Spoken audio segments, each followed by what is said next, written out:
Assalamualaikum warahmatullahi wabarakatuh. Alhamdulillahirrabbilalamin. Allahumma salli ala sayyidina Muhammad. Dalam kesempatan kali ini kita akan membahas tentang 4 perkara yang hendaknya kamu jauhi daripadanya. Apa itu 4 perkara yang hendaknya kamu jauhi daripadanya? Mari kita simak penjelasan berikut ini.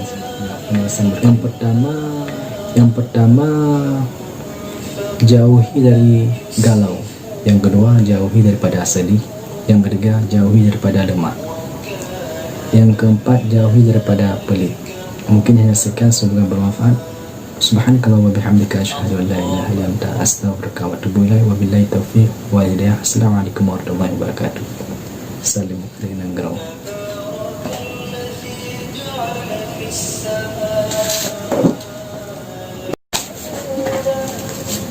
Assalamualaikum warahmatullahi wabarakatuh. Alhamdulillahirrabbilalamin. Allahumma salli ala sayyidina Muhammad. Berjumpa kembali dalam kesempatan kali ini kita akan membahas tentang adab-adab dalam membaca Al-Quran. Untuk lebih jelasnya mari kita simak penjelasan berikut ini. Bismillahirrahmanirrahim. Alhamdulillahirrabbilalamin. Allahumma salli ala sayyidina Muhammad. Ada beberapa adab dalam membaca Al-Quran, di antaranya yaitu yang pertama, menyentuh Al-Quran atau membacanya dalam keadaan suci, baik suci dari hadas kecil, lebih-lebih dari hadas besar.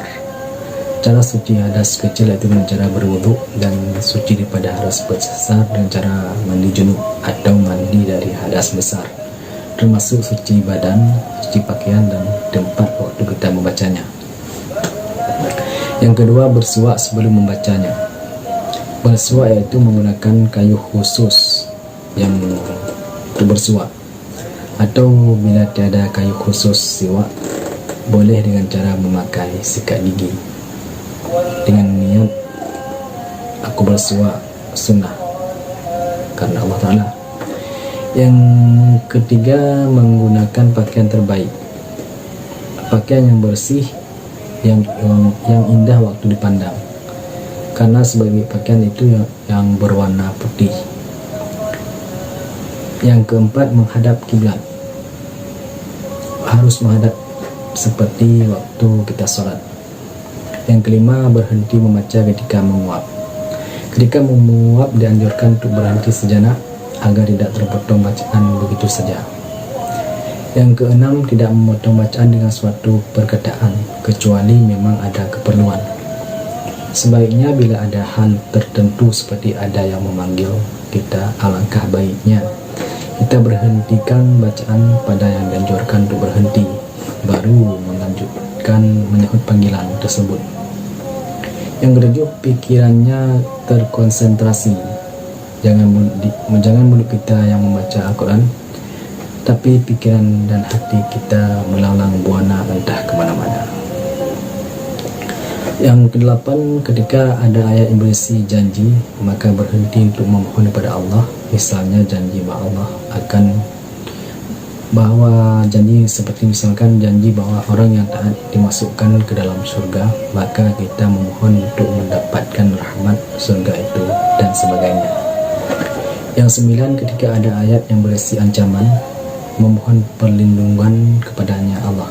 Misalnya orang yang ingkar kepada Allah akan dimasukkan ke dalam neraka, kita memohon perlindungan kepada Allah untuk dijauhkan dari azab neraka. Yang ke-10, tidak meletakkan Al-Quran tercerai-berai. Yang ke-11, tidak meletakkan sesuatu di atasnya Al-Quran. Alangkah baiknya Al-Quran diletakkan paling atas di antara kitab-kitab dan buku-buku yang lain.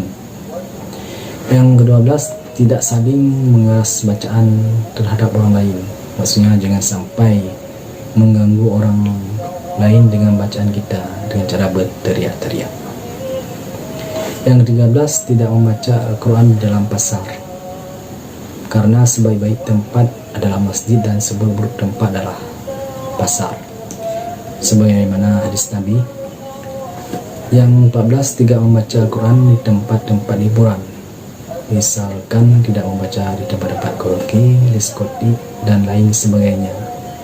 Mungkin hanya sekian, semoga bermanfaat. Di mana ada kekurangan dan kejanggalan mohon dimaklumi karena saya juga manusia biasa. Wallahu a'lam, mungkin hanya Allah yang lebih mengetahui segala sesuatu. Wabillahi taufiq wa hidayah. Assalamualaikum warahmatullahi wabarakatuh. Salim Ani Nangga.